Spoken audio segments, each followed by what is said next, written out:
Some people thought it was a recent play, just written. It was written actually 30 years ago.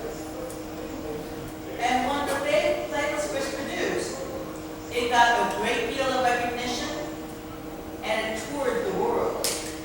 It became a very popular play internationally within the hearing community. But it was a play that the deaf community did not know about. Now, we've given this play, we produced this play 4 times at Gallaudet. People don't really realize that. And we're back, and we feel like in some ways it's a new production. Now, I'm not going to go on for very long because I want you to enjoy the moment. This is the moment that's going to change your mind, your thinking about Black inventors. Welcome. And people ask me about myself as director. You know, and I enjoy the play, I enjoy the actors. This is a wonderful group of actors who work very hard to produce the show with only 3 weeks in rehearsals. They've got some amazing talent.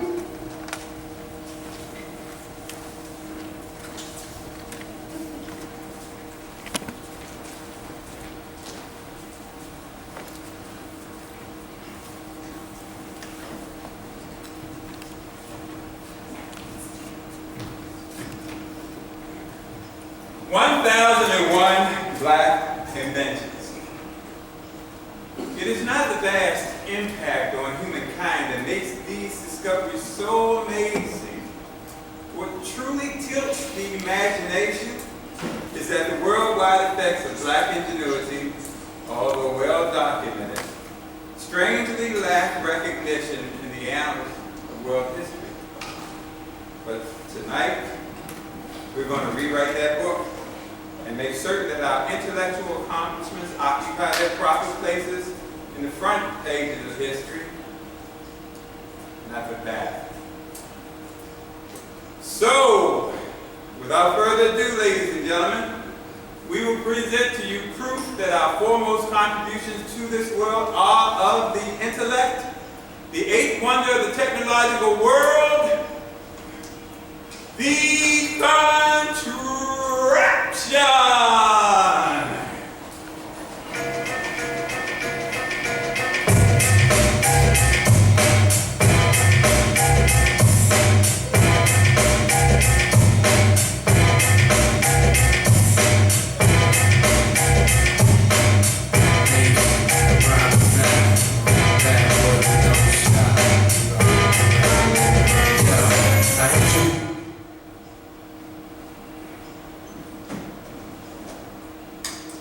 All right, machine, tell me this.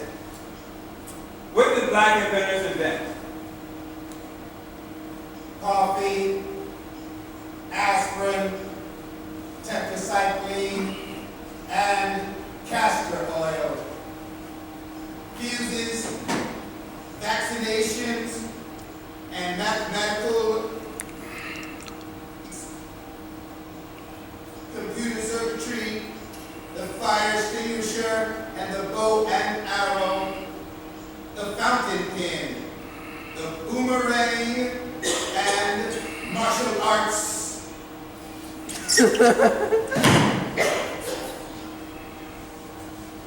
All right, machine, you're so smart. Tell me this. Who performed the first successful open heart surgery?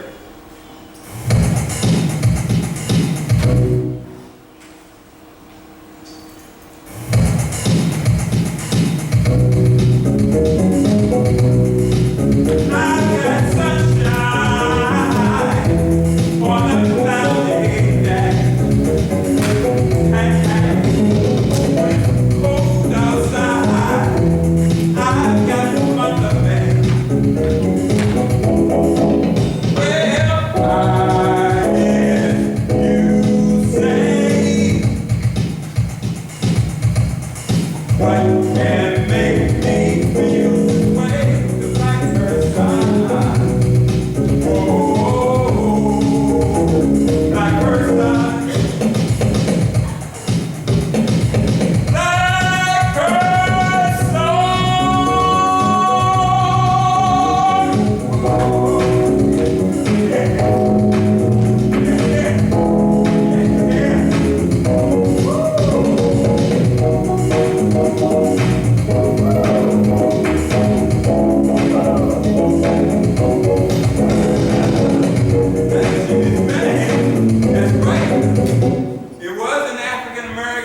performed the first successful open heart surgery.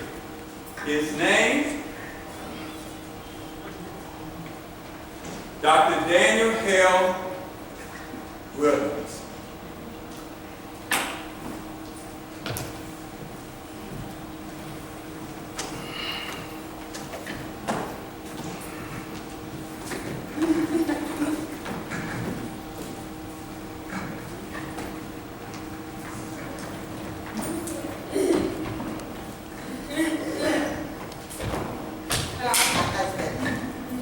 He's having a heart attack.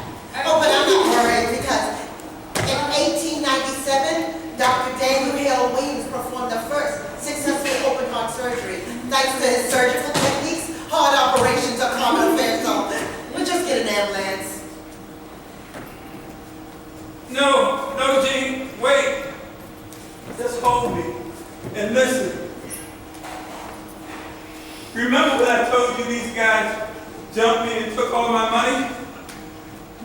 I lied. They didn't rob me. I lost your $500.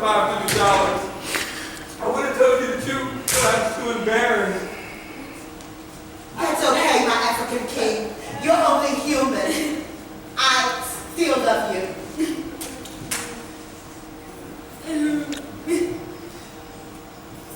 Remember when I told you the mortgage company foreclosed on our house and threw us out on the street? I found out later that I sent the rent check to the wrong address. They never got it. I would have told you, but It's I was okay, too my embarrassed. African moonbeam. I still love you. There's more. Or? Remember that cat you loved so much? I lied. It didn't run away. I ran over it. I would have told you the truth. I'm so ashamed. I'm so ashamed. No need to be ashamed, my African cactus friend. And no need to worry, because Dr. Daniel Hale Williams performed the first successful open heart surgery. And by the way, this is no heart attack you're having. It's poison.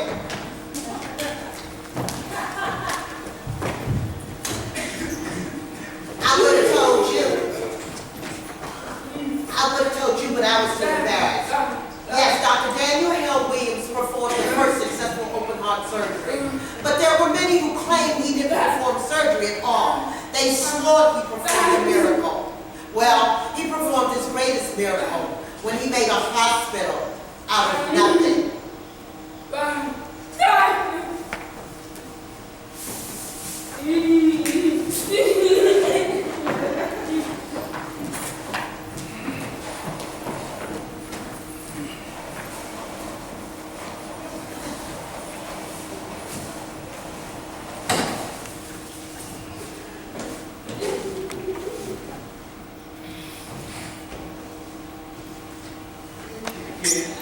Emma, did you see the cat must have slipped on you? Emma, I'm in no mood for your unfounded accusations this early in the morning.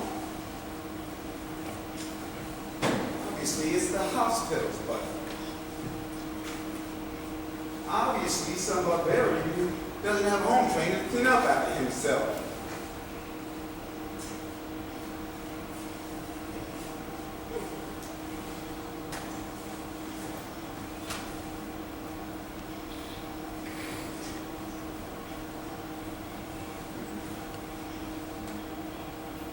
I appreciate your concern. I appreciate it even more if I needed it. And nobody had scrubbed the floor. It does not want good to see you putting your medical degree in such a. Why do you do this stuff? Because I've learned, Emma. I've learned. See, my father taught me a long time ago that human ability is without boundaries. What you do is pushing and punishing is simply a sample of one man exercising a small fraction of his total capability. If I choose to put this hospital on my back, and move on top, I will.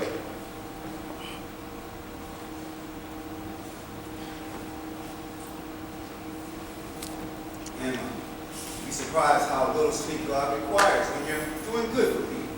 Besides, Mark, it's still early. Let me stay up late tonight.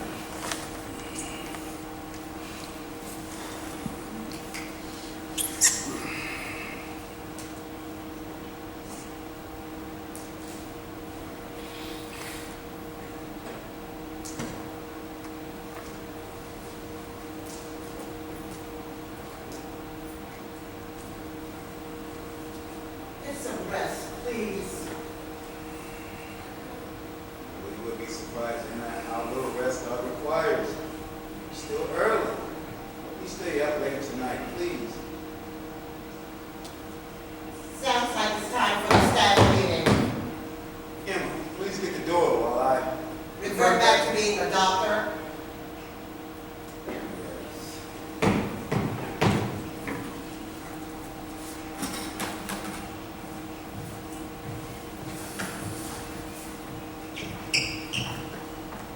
Oh, hello, Miss Reynolds. My, you're looking lovely today, and you're lovely looking at me. As I was saying, I have just become a member of the most exclusive private club in all of Chicago. Why, the contacts I've made in just the first day are enough to boost my career 100-fold. This club is so high class that I had to hide the fact that I'm working here at Providence thanks to Dr. Williams' assistance that we treat such questionable clientele. Not to mention the questionable dedication of some of our questionable doctors. Absolutely. Absolutely. If we could just get Dr. Williams to listen to reason. You haven't given him a reason to listen. That's exactly what I'm trying to. Good I beg morning. your pardon. Good morning, good morning. Take your seats. This will be a brief but important session. What did you say?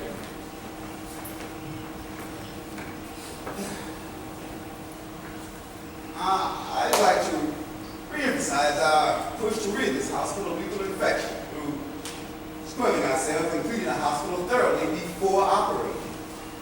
Since the inception of private hospital in January of 1891, we made significant strides at the lowest death rates of any hospital in the entire state of Illinois. This is largely due to our antiseptic practices. Yeah, there's more. May I interrupt? Certainly, Dr. Hall. Instead of discussing washing our hands before then, allow me to propose a more important matter, such as the revamping and re-evaluation of our fundraising strategies. Now, I have contacted certain political affiliates. Excuse me, Dr. Hall. As you have clearly stated, funding is a very important matter. It deserves more time than we have to offer. Does this mean I cannot be heard? It's not a matter of allowance. It's a matter of time. There is none. Our hospital is dangerously understaffed. We must conclude this meeting so we can tend to our patients promptly.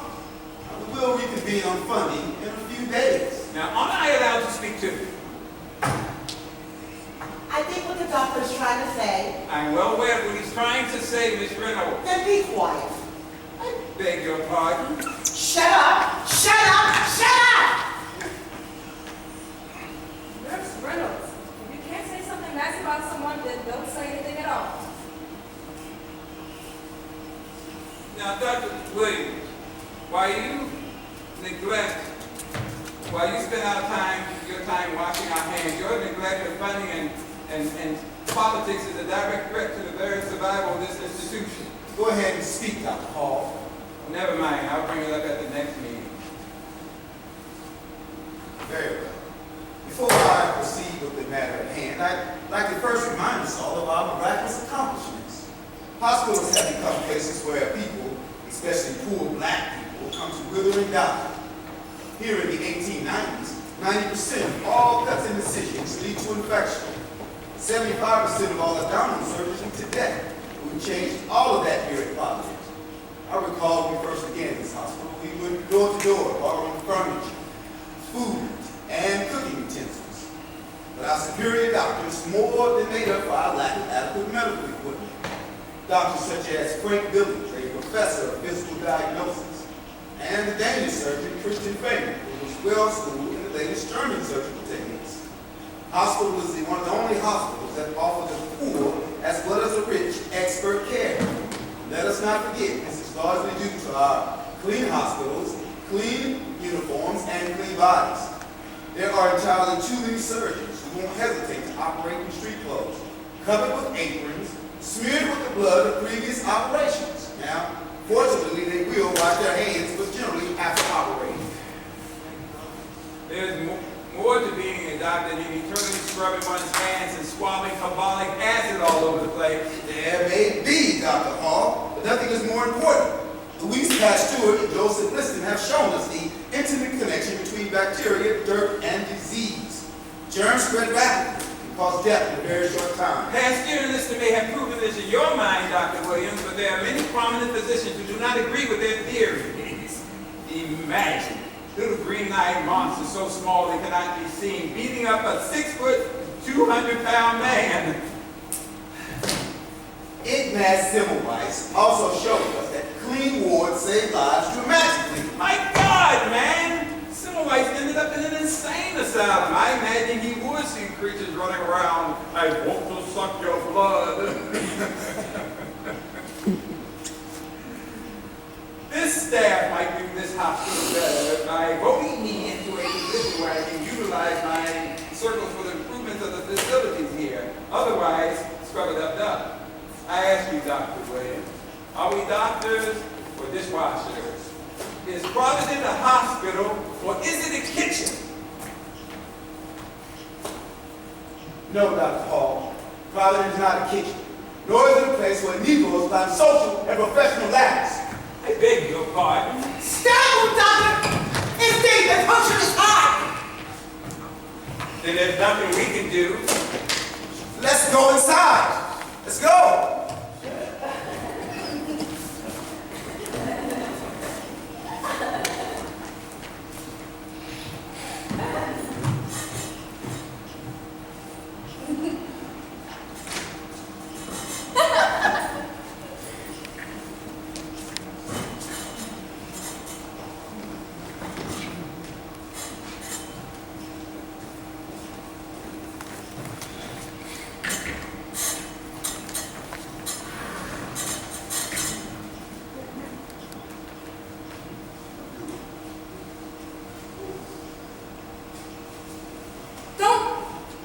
Don't do this, doctor.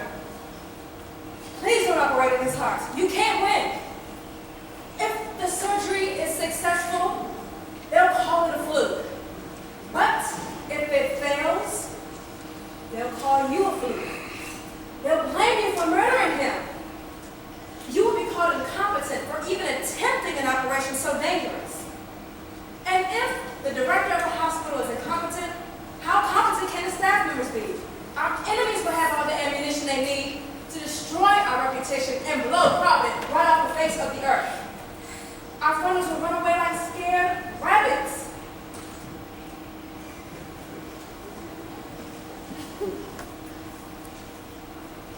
Don't do this stuff. Heart surgery has never been tried before, so the chances of this patient living are zero anyway. Why risk thousands of dollars? Why risk the life of this hospital for a man who's already dead? Already dead? Yeah. Or remind me, if I ever run for office, they will come you for a vote of confidence. But I'm not. So I base it on medical fact, not political consequences. Fact one, a man is dying. Fact two, I will save his life. Fact three, we are wasting time.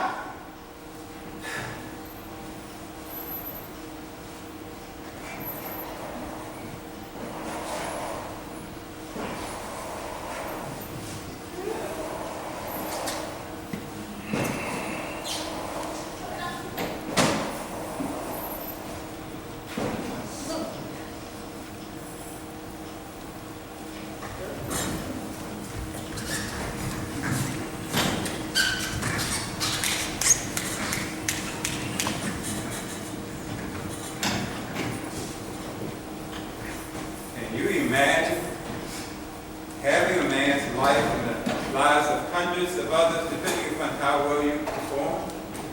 The man's hands remain steady under such overwhelming pressure. Well, the operation was successful, and the patient lived a long, happy life. Amazing.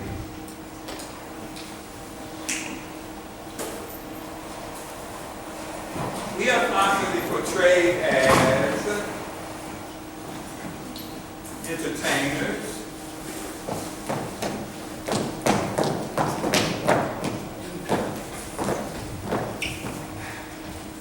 athletes, and derelicts. But our foremost contributions to this world are of the intellect. Hey, who put shoes on your feet?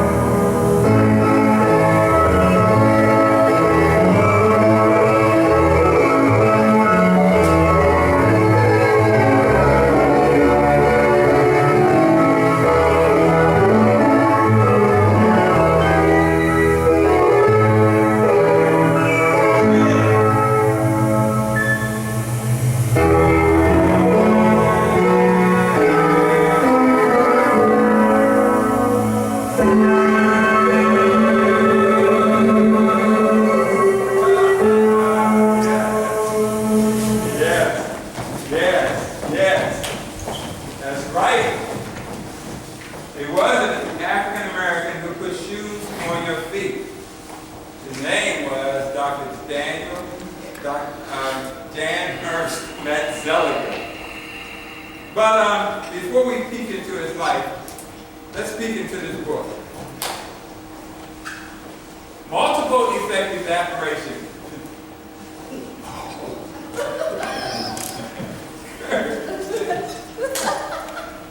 The Department of Agriculture, let's peek into this book. Multiple effect evaporation. Department of Agriculture called it the greatest invention in the history of chemical engineering. Created by a man named Norbert Villiers, multiple effect evaporation is an ingenious method of processing sugar, milk, soap, gelatin, glue, and over hundreds of other products we now use today. Now you mean to tell me you can't pick up a bar of soap or a glass of milk without thanking a black inventor? Quite chunk, you can't.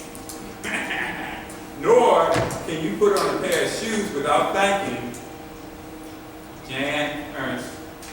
That's the leader.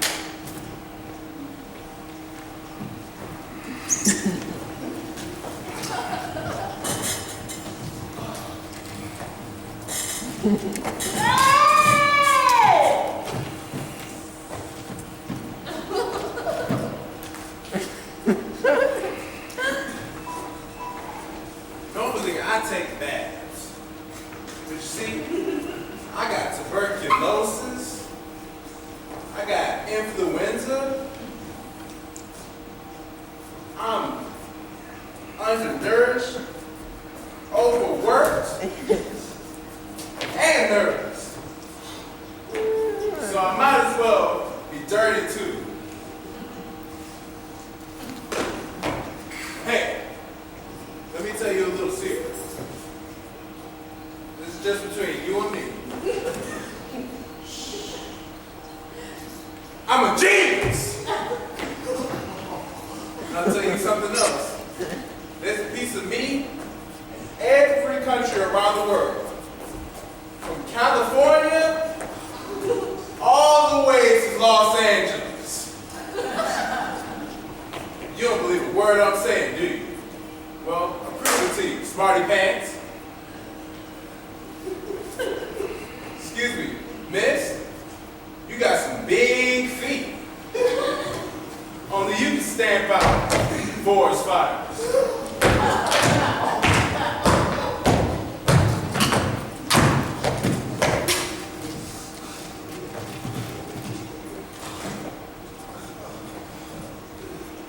Now, I'll prove to you I'm a genius. Take off your shoe. Come on, take off your shoe. Forget you then. I need you anyway.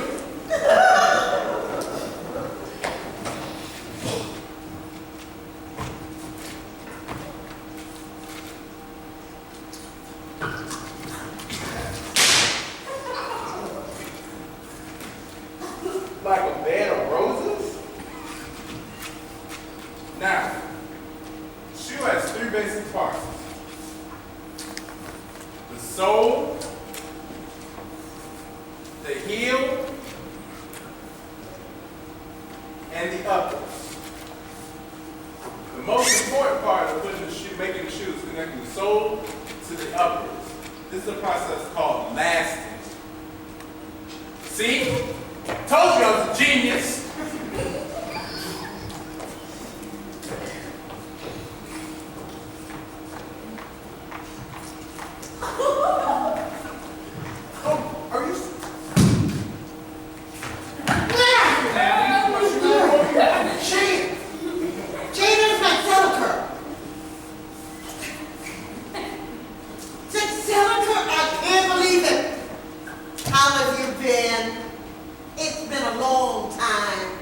Yes, it has been a long time.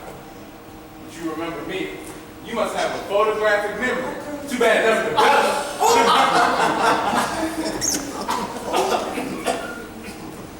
Remember working beside you in the shoe factory.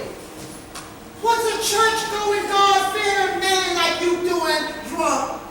You don't drink. Strange.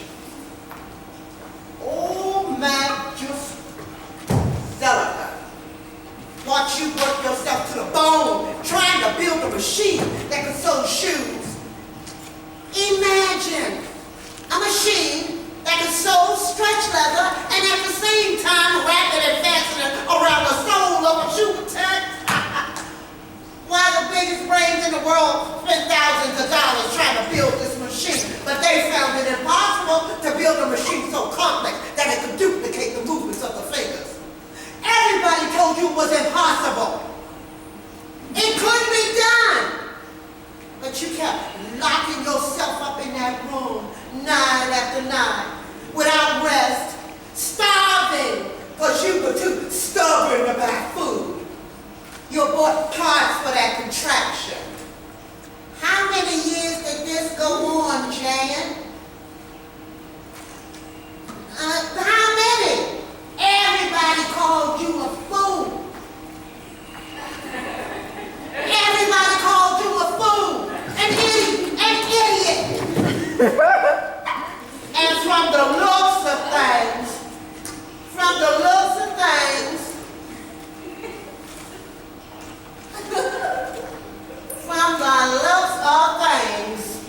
we was right.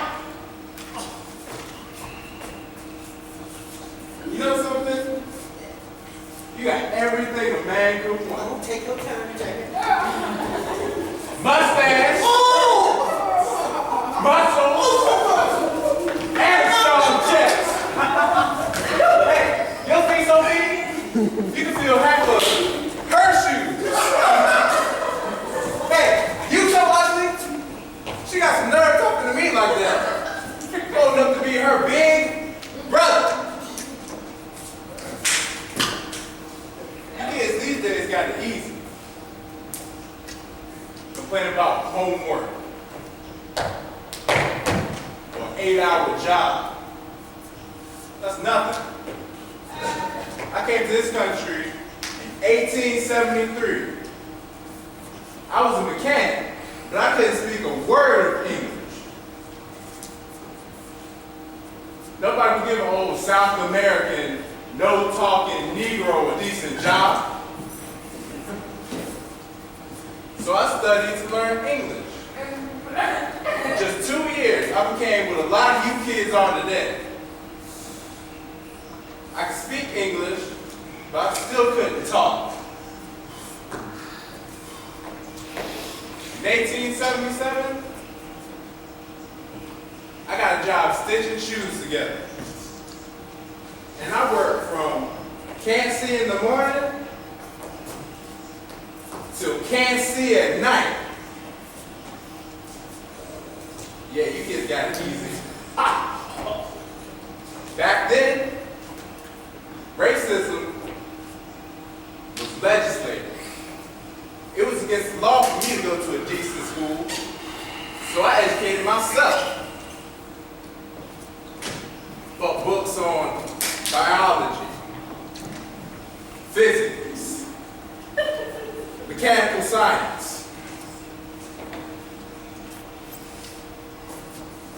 I studied so hard. Yeah, you kids got it easy. With your Guess sneakers on and your Air Jordan jeans. You know, the price of everything, the value of nothing. Opportunity set right out there in front of you. All you gotta do is grab it. Here I am, real life genius. I'm bored. I'm sick.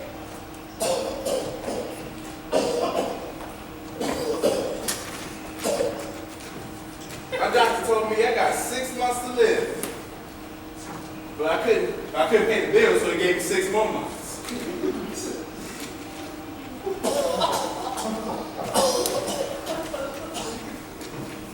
Yes, I nearly killed myself trying to build a machine that can make shoes. But after 5 years, collecting pieces of metal, gears, levers, and cans. After 5 years, sleepless nights, empty stomachs, and empty pockets, I created the lasting machine. Finally, it revolutionized the shoe industry. It created a multi-billion-dollar business. It made shoes faster and cheaper. Well, my shoes. 600. Without my machine, your shoes would cost $400. Her shoes would cost $800.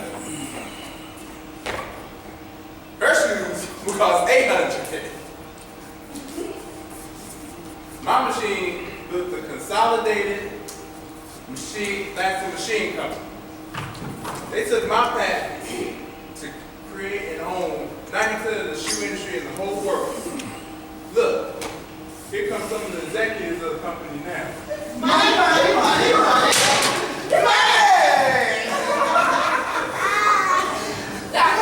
Is that Chad? That's the one who's responsible for all my millions. You look so poor.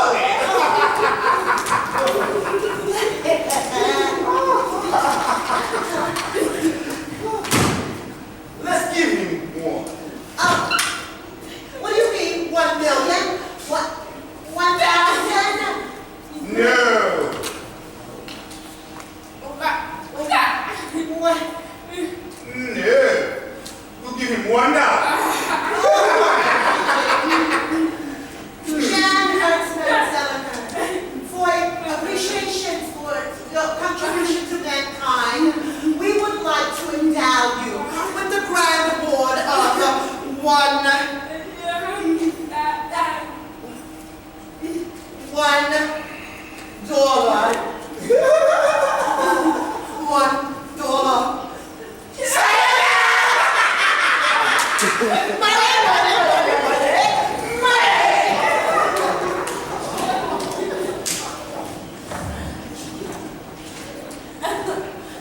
So next time you put on a pair of shoes, get down on your hands and knees.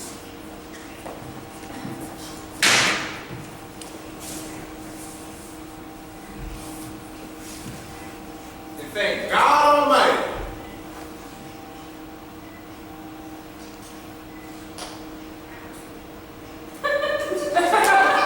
And me, because I'm a genius, a legend in my own time.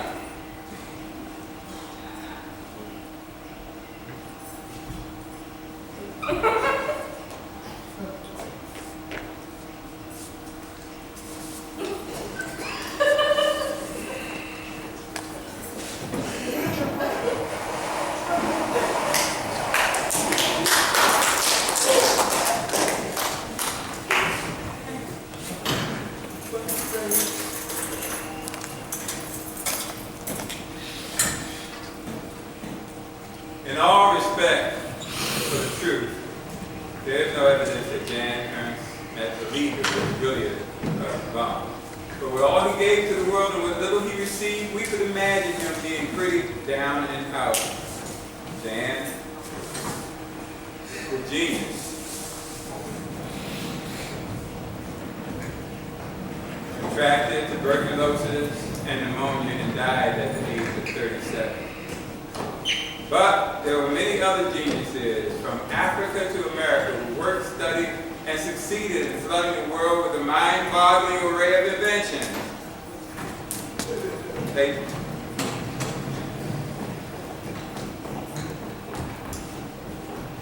Paper bag, folding chair, puncture-proof tires, vending machine, the potato chip, brain surgery, numerical systems, hundreds of other products.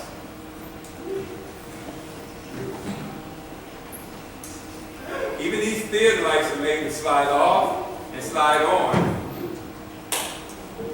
Our black inventor who also gave us the electric incubator, electric railways, telephone transmitters for long-distance phone calls, batteries, and hundreds of other electrical discoveries.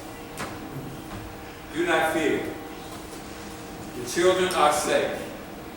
The school bus is equipped with air brakes.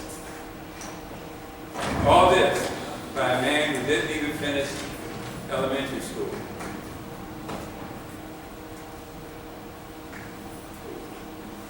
Granville T. Woods.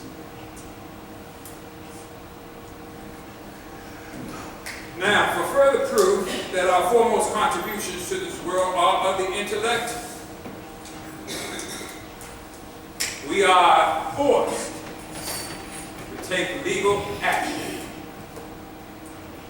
Summons from Mr. Austin Curtis Jr.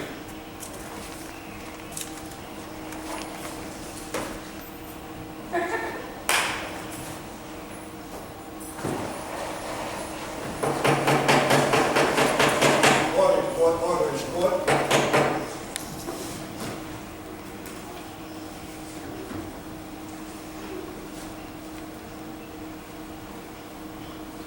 Will the witness please identify himself? My name is Austin Curtis Jr. Please state for the court your relationship to the accused. I'm Dr. George Washington Carver's assistant.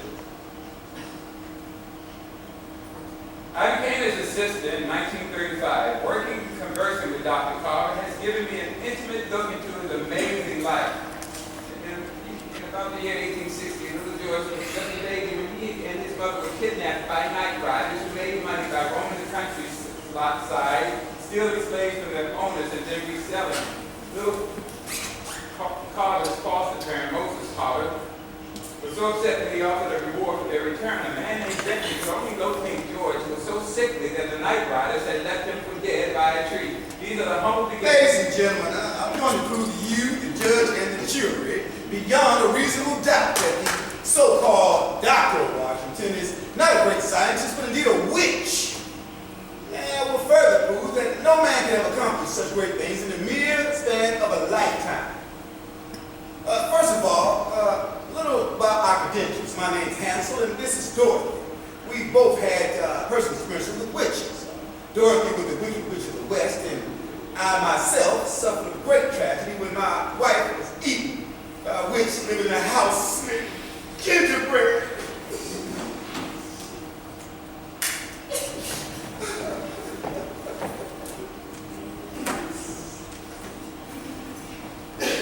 Additionally, we both have degrees from Salem University in witch hunting. This is ridiculous. How could Doctor be a witch? Very easily. Mr. Curtis, will you please tell the court where Dr. Carver spent most of his time as a child? In the woods? And where did witches live? It's ridiculous. In the woods! In the woods! That's where I lost my wife. Not now, Hansel. And isn't it true that at age 10 he flew away from home to study witchery? No, he left home to go to the only school in the area, 8 miles away, and he spent time in the woods because he felt at peace in nature. He thought it was closer to God. But isn't it also true that he would strangely take walks through the woods at 4 a.m. in the morning after he passed 70 years old? Yeah, that's right. And isn't it also true that he would hide behind bushes, grow fangs, and snatch the ears by people who passed by? Now, why would he do that?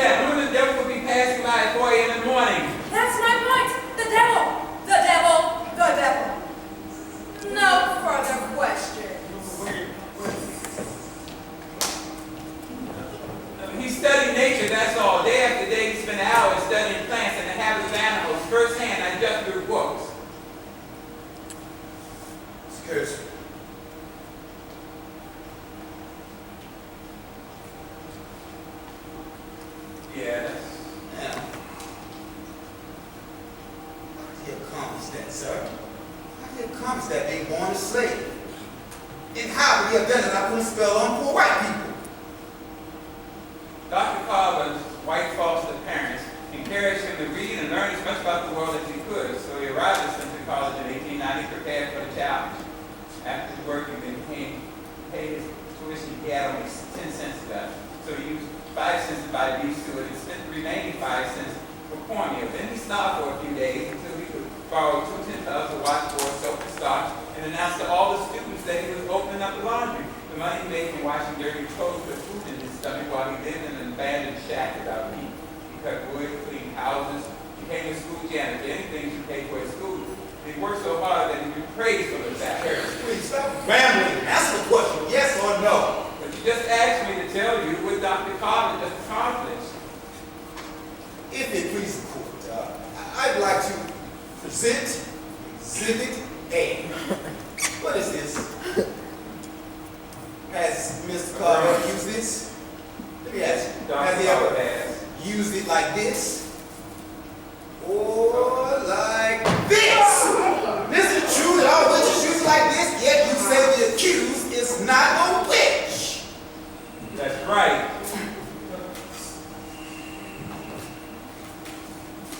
Does the date October 31st have any special significance to you, sir?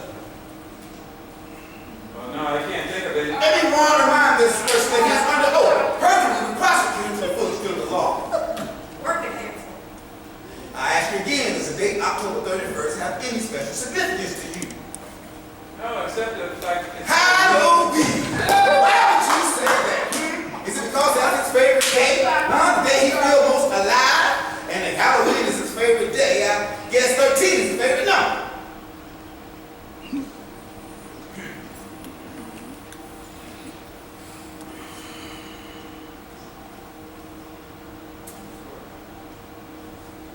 He was a very talented artist. He won an award at the World Fair for one of his paintings. He came to Tuskegee Institute in Alabama where he taught farming methods and the sciences. In his laboratory there, he discovered new species of fungi. He recorded 1,010 for the state of Alabama. Through crossbreeding, he made a new type of cotton that was weather resistant. He made milk from peanuts that saved thousands of lives in the Belgian Congo. He made thick soft rugs from okra, made marble from sawdust, made talcum powder from clay, 533 different dyes from plants. We would like to submit this number, 533, divided by 41 equals... 13! He's dying out there. Please continue, Mr. Curtis. By all means.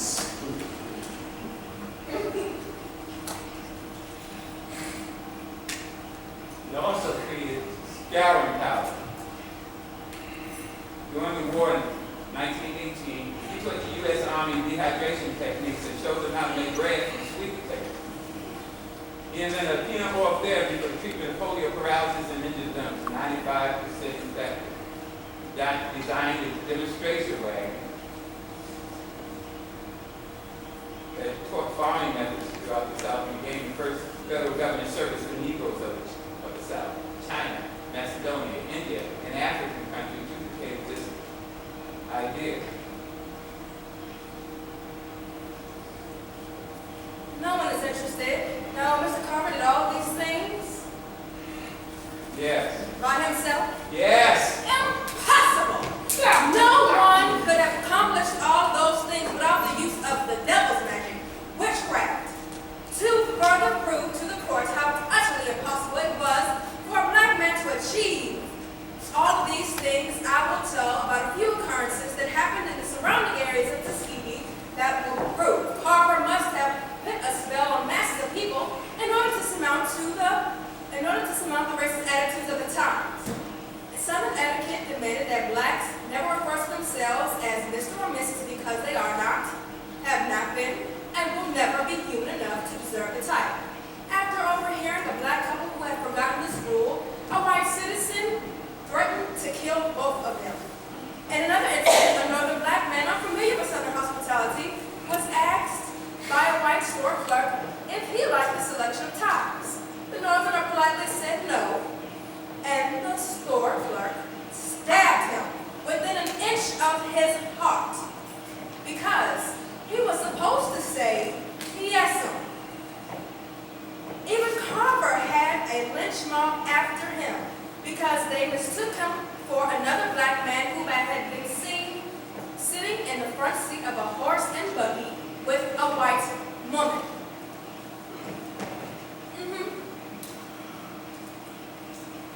Now, with all of these new facts of the extreme bigotry of his times, are you still going to surmount that Carver did all of this without the use of witchcraft? Yes. Because there were many whites who were Dr. Carver's friends and supporters. Some gave thousands to Tuskegee. Thomas Edison offered Dr. a salary of $100,000 a year. A dye stuff firm gave him a blank check for his dye college, yet the doctor refused these offers and worked for $1,500 a year at Tuskegee because he felt he was most needed there. If God was driving, he turned out $100,000. God must have been driving him crazy. Look, I've had enough of this. Dr. Carver is not a witch. If the doctor is a witch, Harriet Tubman is a witch. Martin Luther King is a witch. Martin We have evidence to that effect.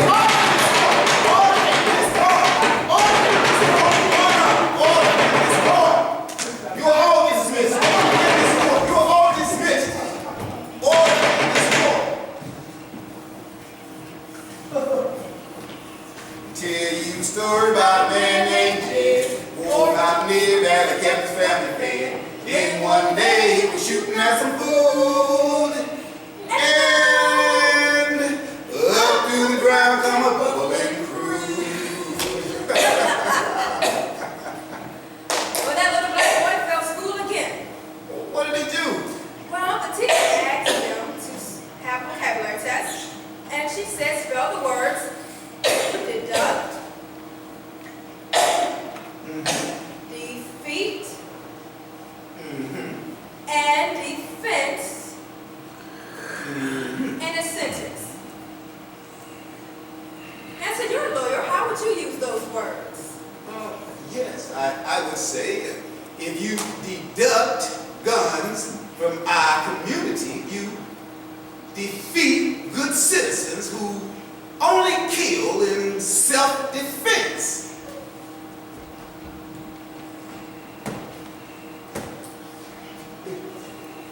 Fair enough. What did he say? He said, the farmer shot the duck in the feet, and he jumped the fence.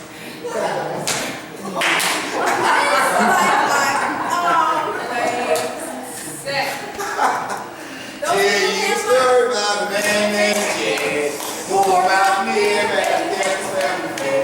Then one day he was shooting at some food.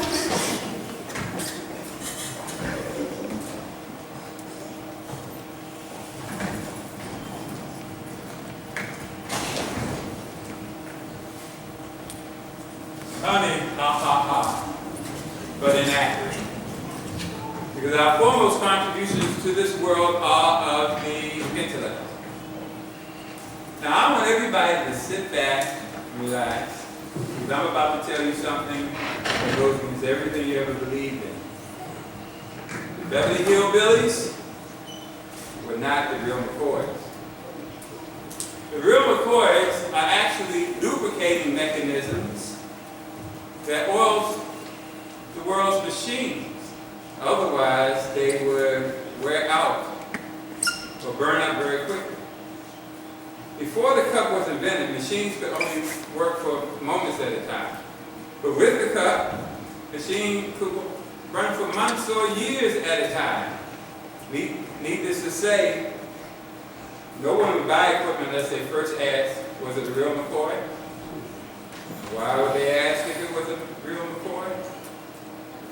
Because the lubricating cup was invented by Elijah McCoy, one of those people.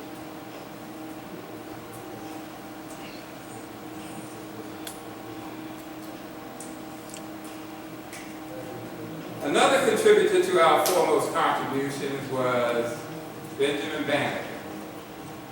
He helped lay out the streets of our nation's capital. He wrote one of the world's most accurate almanac. More importantly, he built his life around Noah, the woman he loved.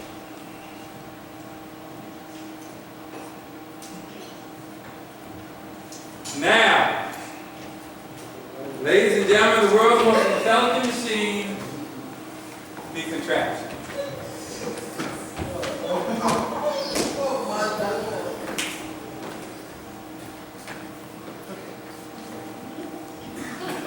Why are you dressed this way? We're dressed this way In honor of black women. black women. In honor of black women. To deserve such an honor, what have black women accomplished? Thermodynamic engineering for space vehicles. Spaceflight therapy for U.S. astronauts. New methods in microbiology to prevent the deterioration of military materials. Reconstruction of jet aircraft to control sonic boom. The analytical design for advanced Army and Navy radar. The invention of the ironing board. Wow. What else have they accomplished? The survival Of our people. Yes. Black women have always used their ingenuity for the betterment of the family. Often taking a backseat to allow her man the self-esteem to lead. Whatever. Riding beside us in relentless support. Or taking over the driver's seat whenever we were unable to function. Wow. Does this mean that black women are responsible for everything our people have accomplished throughout our history? No, not everything. Well, for everything they did do, they at least bore a child who did it. Ain't that right? Yes. Yeah, maybe. Yes!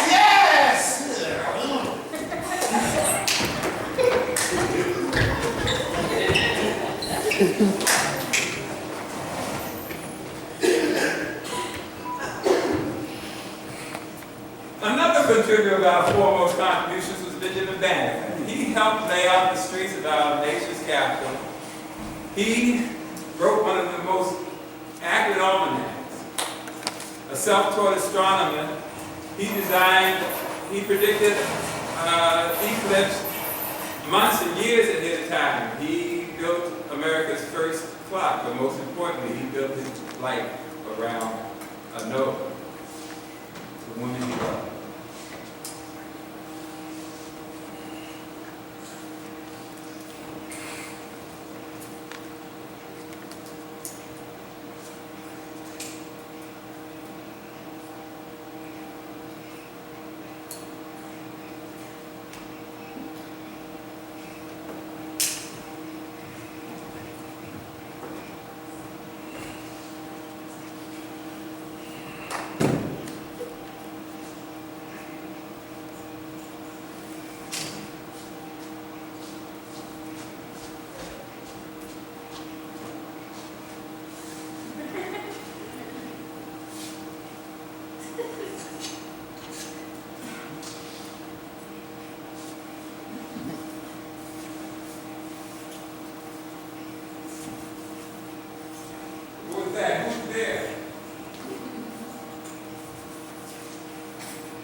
flight time distance, that's the same as a human being running for 80 seconds an hour.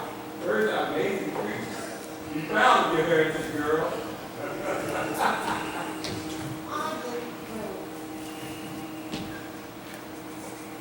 How was your day? Fine, except for master working me to death. How was yours? It was filled with the usual problems of scientists trying to get farmers shoes, but I'll make it work. Don't let them get you to know it. Just remember that the Bible says we shall inherit the earth. See?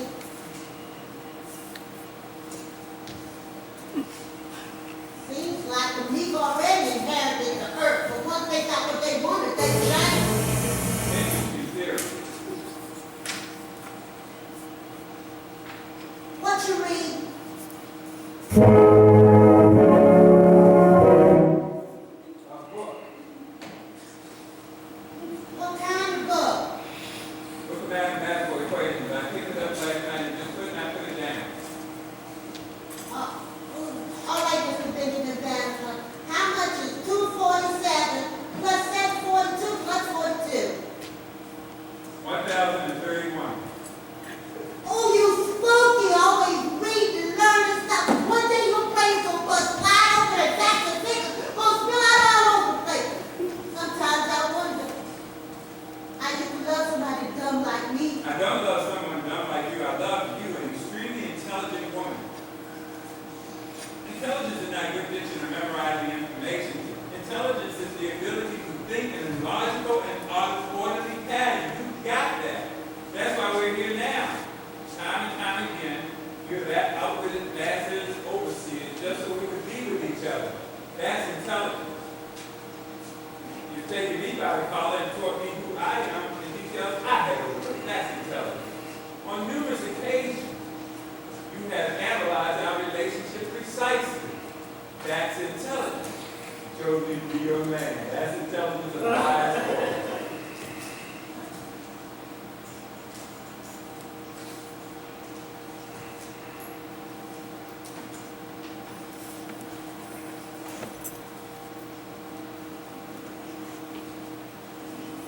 I want to marry you, Nola. No, you don't.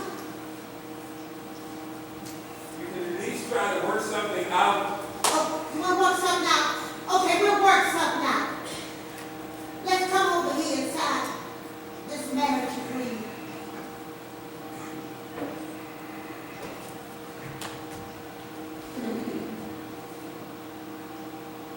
We can at least try. All right. You want to be married? We'll get married. True fussing.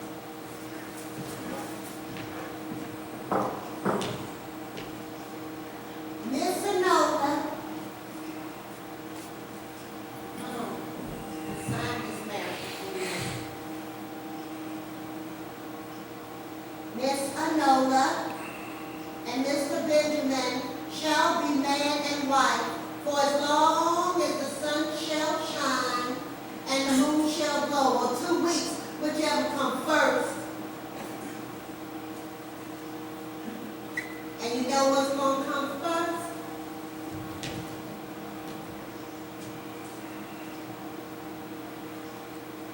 And you know what's gonna come first? Master and his slave catchers, they all gonna be right there with us.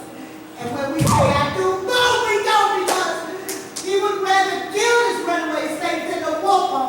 Benjamin, why don't you just be thankful for what we got? A lot of people live a lifetime without finding a love that they can depend on, but we got that and more. Why you got to be so greedy? But things are different. I've got the money to buy you from. I don't want to see you no more. I'll buy you from. You must- Talking about buying you from. Got the money. Buy you. It doesn't make any difference. The elder not to give you another daily price.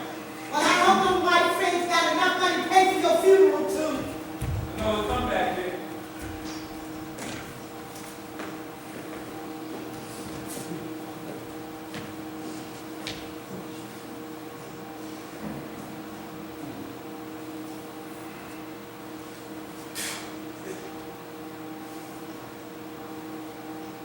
Excuse me, sir. Can I inquire about purchasing an oath? No, come here. Get over here right now. This boy tells me that he wants to marry you and says you want to marry him too. Is that true? Yes, sir. Fancy that. Slave, trying to buy a slave. I'm not a slave, I'm a free man. I don't know that boy, and I don't know you. What am I supposed to do, take your word for it? No, I happen to have my documents that signed here by, That don't mean nothing to me, boy. I can't even read. well, I can read it for you. Look here. I'm gonna give you 3 minutes to get off my land. If I ever see you around here again, to the last place you ever go. Before you go, I want you to take a look at this little creek. Bring your face down there. No matter how many books you read, or how much money you have, or how many highfalutin words you speak, every time you look in that river, all you're gonna see is a nigger. Get off my land. Nola, I'll talk to you later.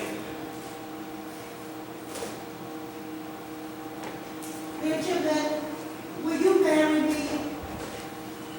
I'll meet you tonight.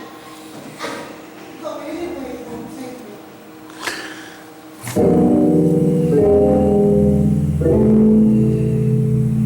There is no other desire, no desire greater than my wanting you.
and thus the great romance of the Nola and Benjamin. Now, we aren't certain as to how Enola died. There were accounts that she was killed in the escape attempt. Other accounts have the expectation on the shooting her in the jealous rage. Still others insisted that Enola killed herself, refusing to live with the man she loved. No, we aren't certain. But we do know that Benjamin Banneker never married. And he never loved again. Now, we're going to take you into the Twilight Zone, a world without inventions by Africans and African Americans.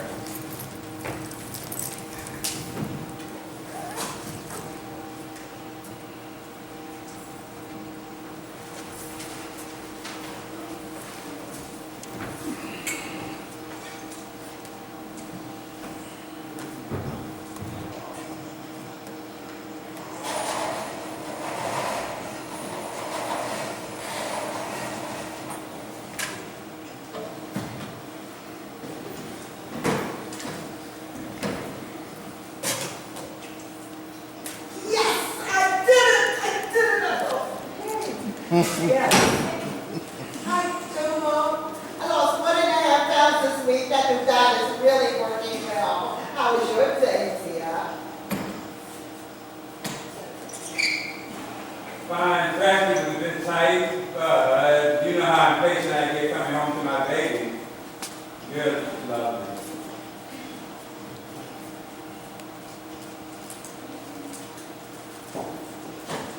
What happened to the paper? Here's the paper. I have dinner ready for you in a minute.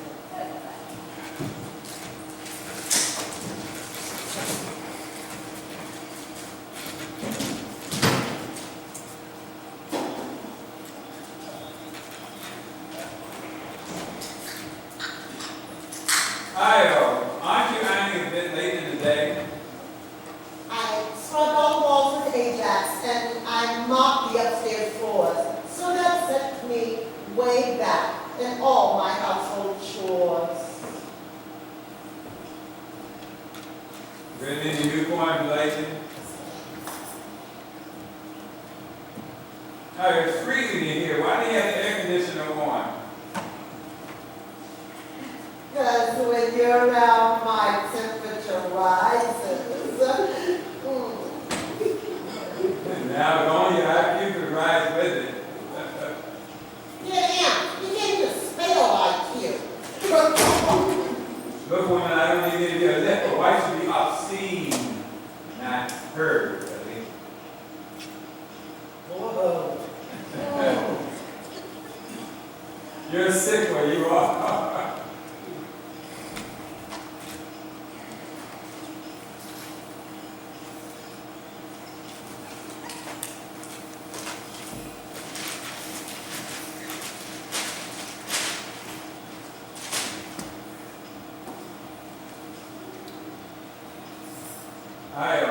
Looks like your hometown made the front page.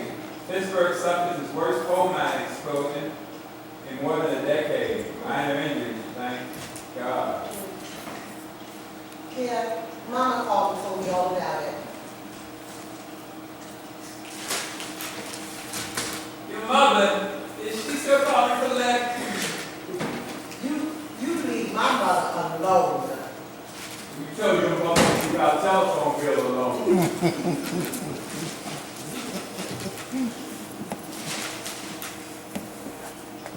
Murders,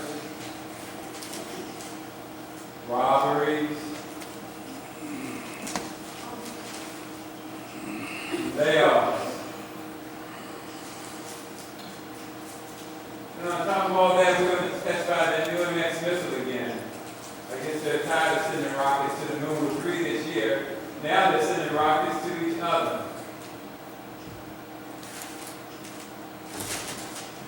Let's get away from it.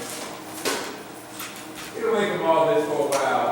Let's go on a nice long vacation. I get it. Yes. Ocean liner, Gigantic.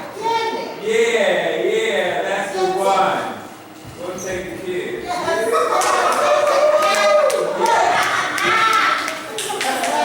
Take the kids. They would love to. You ain't nothing but a hound dog. You cry all the time. You ain't nothing but a hound dog. You cry all the time.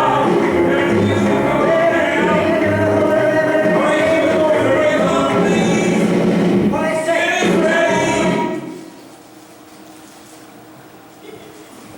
That's the only time I can get those bottomless pits to listen to me.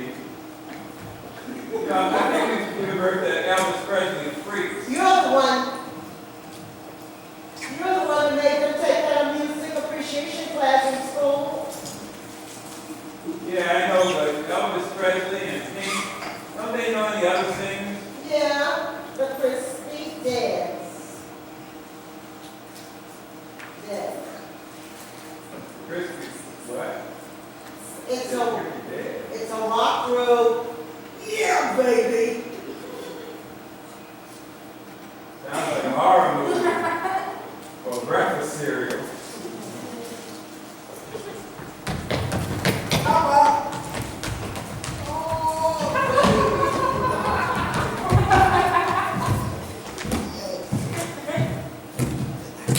E.T. says I did a 3 seconds flat, a new world record. All right, now we'll stop with the bulldog. This is not a river, and I told you to get your growl.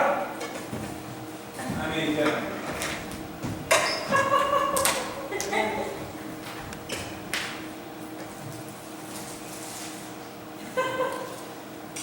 Ooh, soup.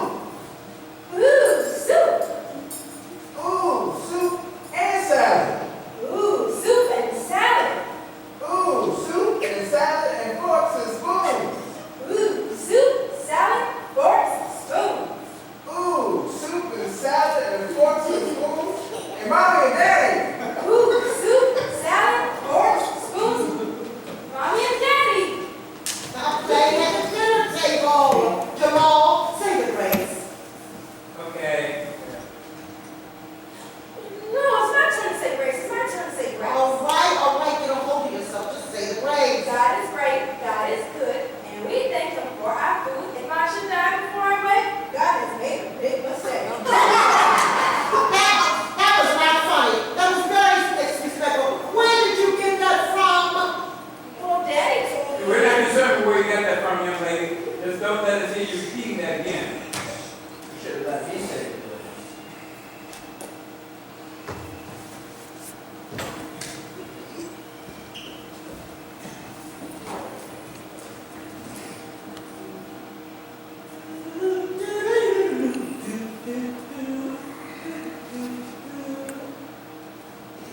Wow, oh shucks, that was great, son.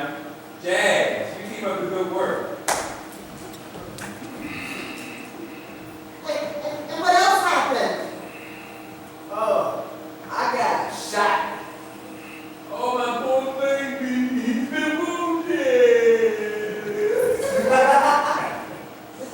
Dad, stop being silly. You know what I mean. I've been isolated. Vaccinated, stupido. Shut up before we make you say the grace again. Hold it and stop it. Grace. Children, eat. That's the only time they listen to me. Maya, tell your father what you learned at school today. I don't have time. Oh, that's great. What time is it? E.T. says it's 4 minutes after 20. Okay, that's great, that's great. You know, you are both doing so well in school that as a reward, I think I'll buy each one of you little geniuses a big, beautiful, shiny new bicycle. We're gonna get a bicycle. We're gonna get a bicycle. Other people are poor, but we're gonna get a bicycle.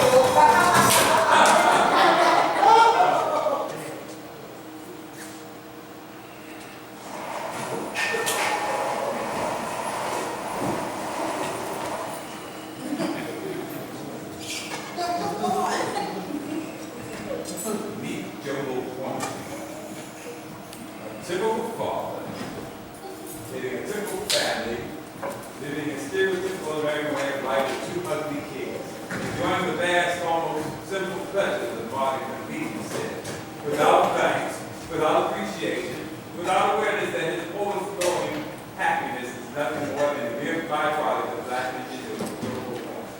A man who uncomplex life is about to come to the abrupt, frightening, and tragic end, but he's off with his lovely wife, going into the twilight zone. A world without inventions by Africans and African Americans.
How was your day, dear?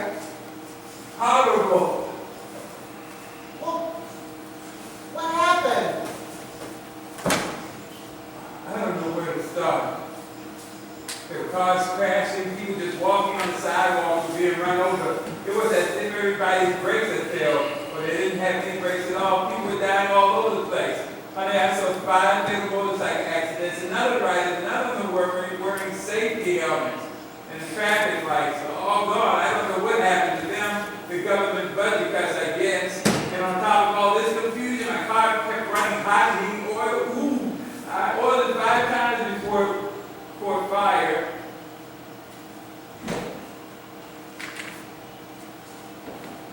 Safety, helmets, traffic lights. You're not making any sense there. Maybe you've been working too hard.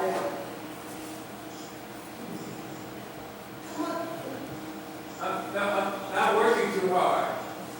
As a matter of fact, I left work early today because my office building burned down. The fire started with a little trash can, but no one could put it out because there weren't no fire extinguishers in the whole building. Fire extinguishers. No. Extinguishers. Some prankster must have stolen them all. Oh, my poor baby. You come on over here and sit down and meditate, and I'll massage your neck.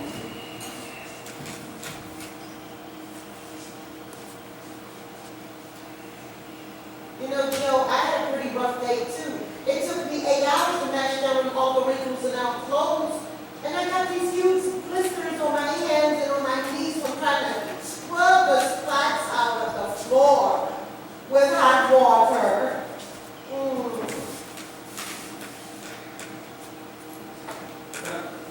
What happened? We run out of Ajax? Hey, Jack. Yeah, scouring powder. Scouting powder?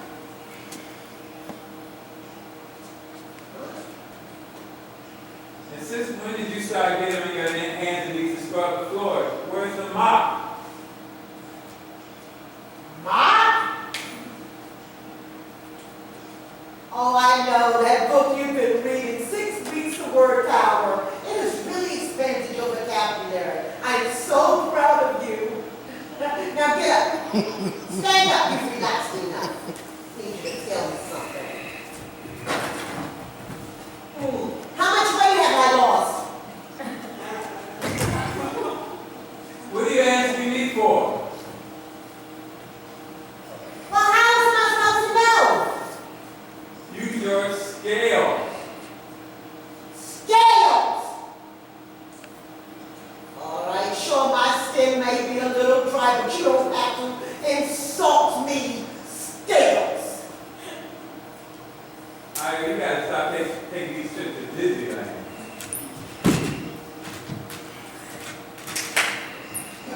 Let there be lights.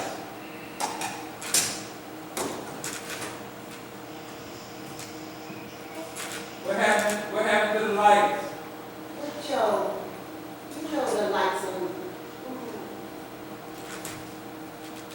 You know, strange here you call me Joe. Well, does it bother you when I cut your name short like that? Name, Joe, it is. You're always talking about how abbreviating our names is an insult to All right. African heritage. Okay, Joe, Billy, Bob. Very funny.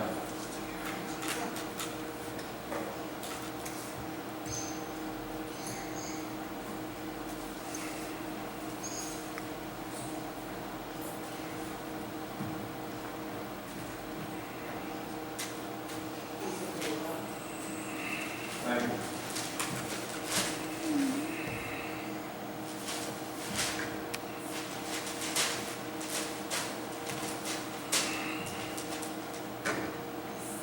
No. Hey, it looks like your hometown made the front page. Pittsburgh suffers its worst coal mining explosion in more than a decade. Minor injuries, thank God. In more than a decade. No. My goodness. No one was hurt. Everybody died. Half of them were crushed to death, and the other half suffocated from the poisonous fumes. It seems to me they ought to have safety devices for Yes. such a tragedy, that these gas masks. Yes, what? I wonder why your mother didn't call. She called about everything else. You know my mother lives all the way in Pittsburgh. What do you expect for her to do? Make a long distance phone call?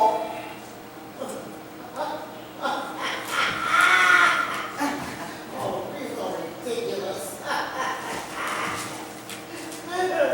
Right.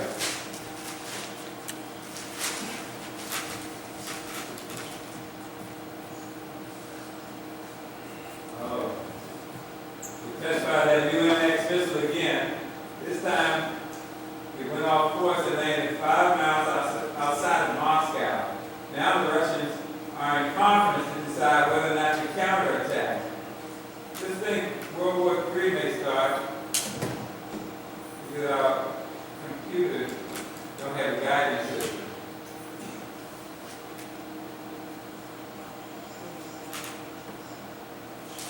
Oh man, forget about that cruiser and New Ocean liner.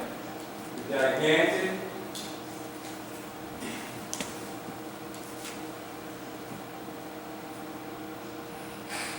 It says here the ship can't move because the propeller disappeared. Isn't that weird? You are the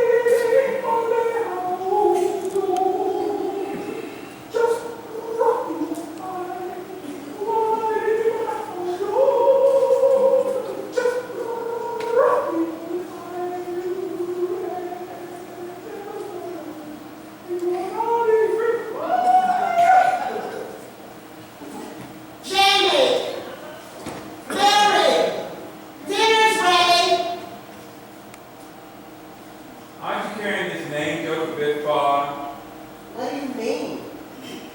You know exactly what I mean, Jamie. Mary. Very fine.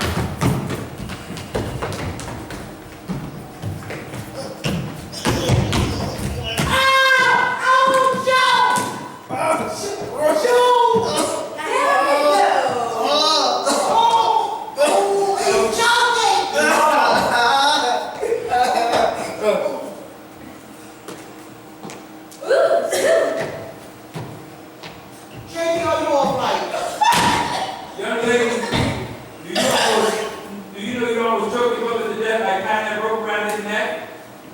I'm sorry, we were just playing rodeo. That is not how you play rodeo. And you certainly don't boil up a stiff by mentioning it. If I ever catch you doing that again, I'm going to make sure. Oh, bulldog. What are you talking about? He called you a Jamal. That's a dead horse. Stop teasing your brother. Say the grace.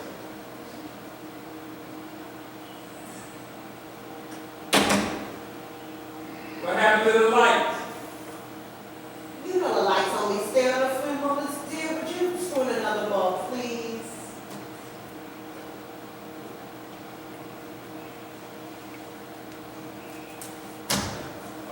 All right.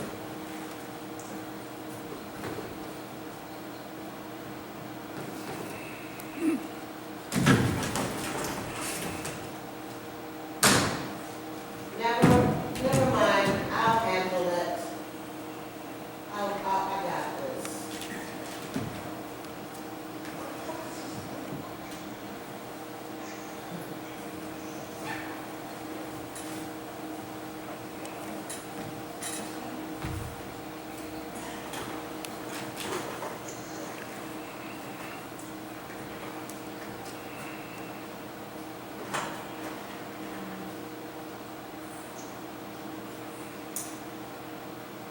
Yeah.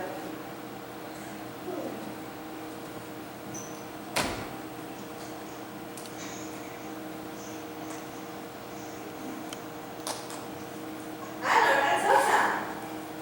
That's a wonderful dear. Come for daddy in 5 minutes.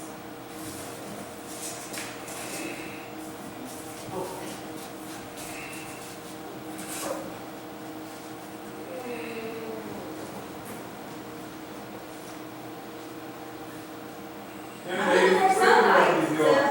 for Daddy so I can tell you the time. My, put that thing away and look at your watch. What are you talking about? He called you a Maya. That's a dead horse's hiney. Maya, so you put that thing away, look at your watch, and tell me the godforsaken time. Okay, Daddy, okay. You're scaring her, Joe! Okay, I'm sorry. I'm sorry. Maya, if you tell Daddy what time it is, Daddy will promise to buy you and your big brother a big, beautiful, shiny new bicycle. What's a bicycle?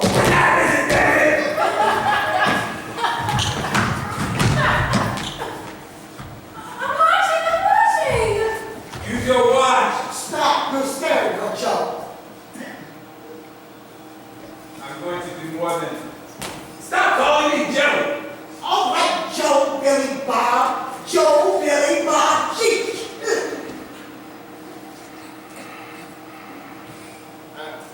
By the way, Dad, what's a gas mask? And honey, what's that traffic light? What's an iron? Hey, Dad, what's a jazz? Honey, what's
thank you. I want to thank all of you for coming tonight and for supporting, keeping the promise and the scholarship. Oh, buddy, throw that ball. And if you'd like to, we welcome your donations.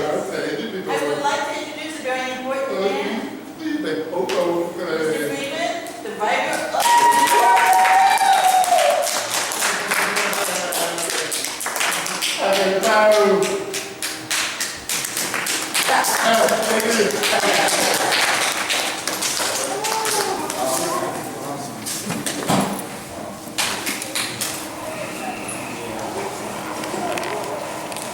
Thank you so much for coming, and please tell your friends. There'll be a performance tomorrow evening.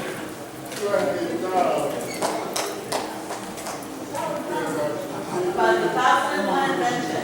So again, we're having a performance tomorrow evening at 8 o'clock in the evening. Tell your friends, tell your family, and please have a safe drive home or walk back